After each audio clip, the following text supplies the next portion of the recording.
আসসালামু আলাইকুম। রোজার রমজান মাসে কালকে এদেরকে একটু সময় দিতে পারিনি। কালকেও ব্যস্ত ছিলাম, আজকেও ব্যস্ত ছিলাম। এখন টোটাল আমি খাবার দিই, বাসায় তো কেউ থাকে না।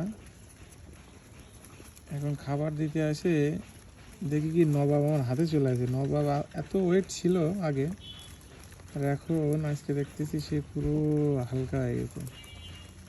তারপরে দেখেন এরা কিন্তু আমার আশায় আছে, ঠিক আছে, যে আমি এখন না হোক আজকে না হোক কালকে ঠিকই এদের খাবার দেব। এই বিশ্বাসটা কিন্তু এদের প্রতি আছে, আর এই ভালোবাসাটা আমার প্রতি এদের আছে। এই জন্য এরা আমার জন্য সবসময় ওয়েট করে। বাচ্চা আছে আমার দুটো তিনটা, আমার তো ভুল হয়ে গেছে যে খাবার না দিয়ে। বাচ্চার কী অবস্থা আল্লাহ ভালো জানে। তারপরে এরা কিন্তু আমার ছেড়ে যায়নি, দেখছেন, 1-1.5 দিন এরা খাতি পাইনি, তারপরে কিন্তু যায়নি। যাই হোক, এদের জন্য একটু দোয়া করবেন, আল্লাহ তাআলা এদের জন্য যেন আমি কিছু করতে পারি। বিশেষ করে আমার এই নবাবটা, সবাই হচ্ছে হাতে খাবে, আর নবাব হচ্ছে